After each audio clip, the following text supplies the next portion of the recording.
Oi, gente, tudo bem? Bom dia, boa tarde, boa noite.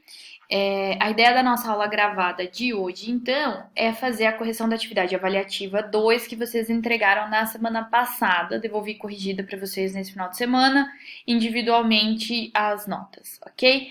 Mas é importante que vocês entendam, né, o que era esperado em cada uma das questões, o que você deveria ter respondido caso não tenha acertado. Então vamos lá. Nesse primeiro texto, da questão 1, ele diz assim: há duas perspectivas temporais bastante marcadas no texto, com o emprego de verbos no pretérito imperfeito e no mais que perfeito. Explique a relação de sentido. Então, quando você vai aqui, principalmente no começo, né, do texto, ele coloca algumas ações. Ana Terra costumava sentar-se na frente de casa no pensamento, como que ouvia o vento, escutava vozes, via, lembrava-se.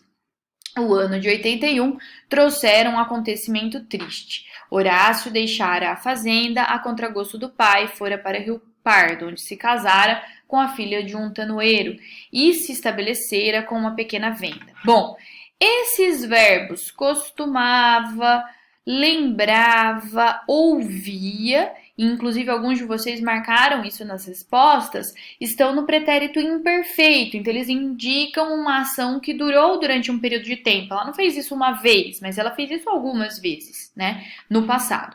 Já os verbos no mais que perfeito, e muitos de vocês escreveram pretérito perfeito, e a questão falava pretérito mais que perfeito, ou seja, não houve atenção aí nessa questão do tempo verbal. Então, era mais que perfeito o tempo durar. Trouxera, deixara, casara. São ações que aconteceram anteriormente, né? São as mais antigas aqui para estabelecer uma relação de um passado mais antigo.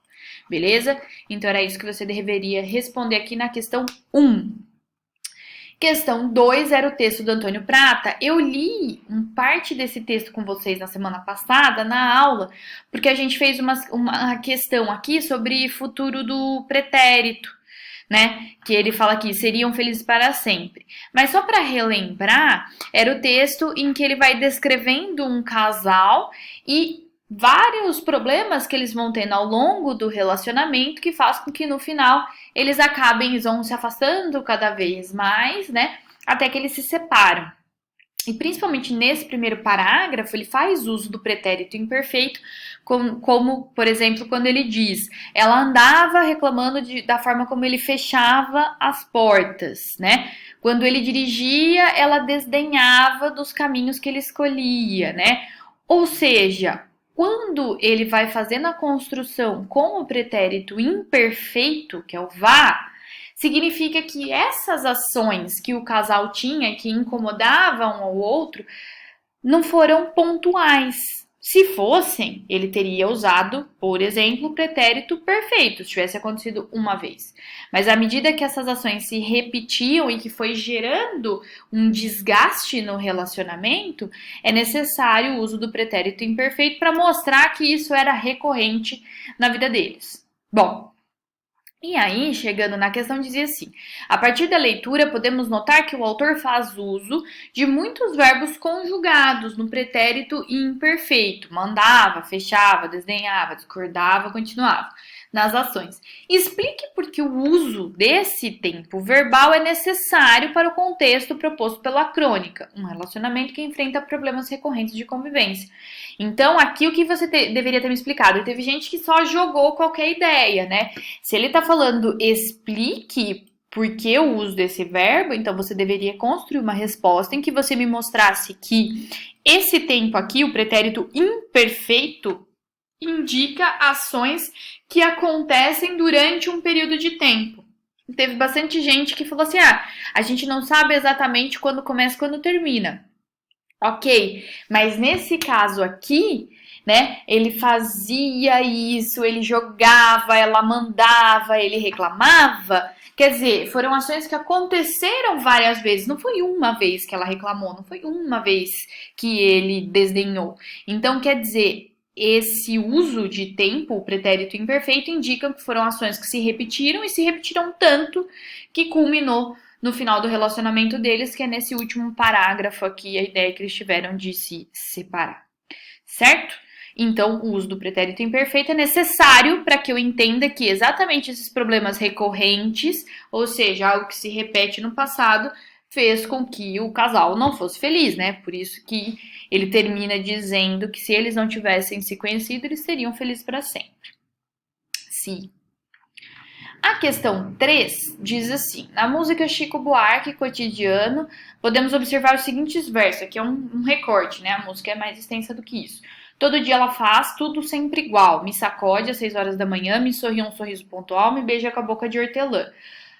Olha esses marcadores. Todo dia, sempre, tá? Então, o que ele tá me mostrando aqui? A ideia do presente como uma rotina, tá? Então, também, de novo, aqui não é um presente do momento que eu tô falando agora. Eu explico os exercícios para vocês. Não, é algo que se repete, por isso que eu uso presente, porque indica uma rotina. Na letra A, sabendo que o tempo presente pode corresponder a uma ação que acontece no momento da fala do enunciador, então quer dizer, nesse momento ela tá fazendo isso, ela tá acordando ele, tá sacudindo às 6 da manhã, tá sorrindo, tá beijando, lógico que não. Ele tá indicando uma rotina, né? Ações que são hábitos na vida deles. Sabendo então que o tempo presente pode corresponder a uma ação que acontece no momento da fala, comente os verbos faça, acode, sorrir nesse contexto, se eles preenchem esse requisito. Um monte de gente mandou um sim, né? Porque estão no presente. Não, eles não estão no momento da fala do enunciador. A fala do enunciador é aquele caso em que no momento que eu tô falando eu falo sobre essa ação que eu tô fazendo, mas nesse caso, o todo dia, o sempre me mostra que há uma rotina. Mesma coisa quando você diz, a aula começa às 8 da manhã. O plantão é às 2 da tarde, quer dizer, não é que ele agora é nesse momento que eu tô falando, mas é uma rotina, uma ação já habitual. Na B, caso resolvêssemos passar esses verbos destacados no item anterior para um pretérito, qual seria o mais adequado? Pretérito perfeito, imperfeito ou mais que perfeito? E justifique sua escolha. Inclusive, tem gente aqui até que conjugou bonitinho. Não precisava necessariamente, mas explicar aqui. Se eu tenho esses verbos que indicam um hábito no passado, dos pretéritos, qual poderia indicar um hábito no passado? Pretérito perfeito, uma ação que começa e termina. Mais que perfeito, uma ação que começa e termina, mas num passado mais antigo. Só sobra o imperfeito, né? Que é o mesmo raciocínio do exercício anterior. Então, é uma ação que não acontece uma vez só, né? Então, aqui, ela acordava às 6 horas da manhã, me sorria, me beijava.